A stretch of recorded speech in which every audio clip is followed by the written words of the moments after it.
Hello, and welcome back to another chart of the month. We're recording this a little late in April. It's been a while since we've been able to do one of these. As you can tell, the background's a little different. We had a physical move to a new office in the month of March, and it's taken a little while to get everything back up and rebuilt. And LPL also updated their compliance dashboard. So getting content and videos and things have been a little bit challenging. So we're hoping that we can start getting back on track with not only our newsletter, but also our weekly videos. So appreciate everyone who has come in and given me, the positive feedback. I'm glad that you're finding these interesting. Again, we just want to continue to educate and continue to keep some of these topics top of mind as the market does, what the market does. Obviously, I'm recording this April 27th. My hope is to get this out in April, but it might come out next week. So we'll call it April, but might be the first week of May. But March was a really difficult month in the markets. Obviously, we had oil prices spike. We had basically a war or combat or conflict overseas in the Middle East, and inflation starting to creep back up, and the market gyrated, and it came with a bad March, and then all of a sudden now we're having a record-breaking April.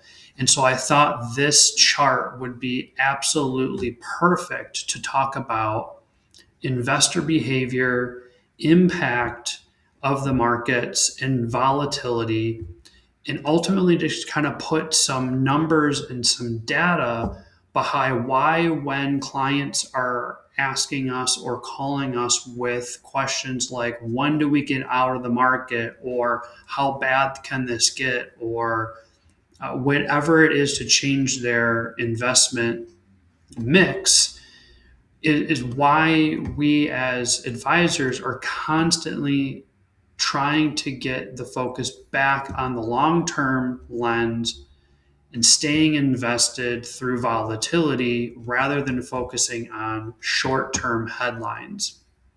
And so this is a graph that shows the returns of the S&P 500, the general market from January 2nd, 2026, going to the end of last year.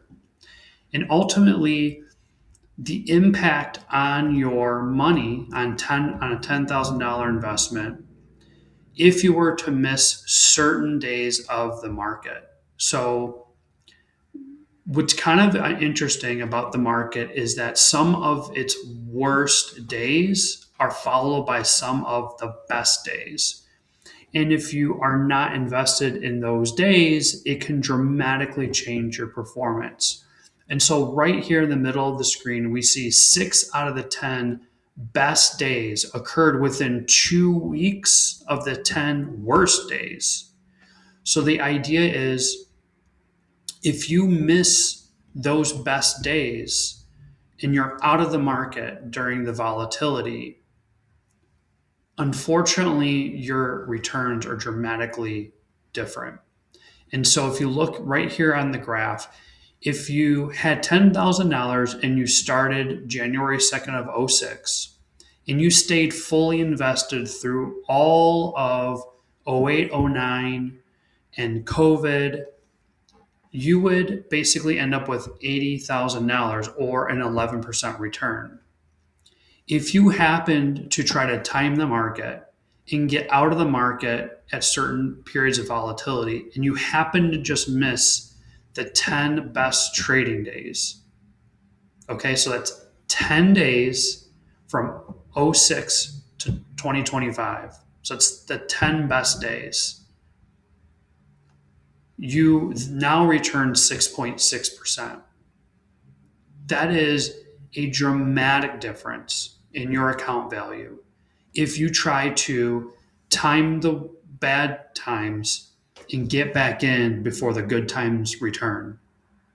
And so what I wanted to show here is that when you open a portfolio or you put money into the market, whether it is your 401k, your IRAs, or even if you're lucky enough to invest outside of your retirement accounts, if it is investments marked for the long term, plan to stay invested through volatile markets. Okay, so there's this investing psychology about not having control over money, and that investors tend to want to take back control by then selling, going to cash, and then deciding when they want to either get back in the market or stay on the sidelines. And this graph clearly shows you that if you try to time the market and you miss those best trading days, which again, statistically comes very soon after the worst trading days, you are essentially shooting yourself in the foot for your long-term investment goals.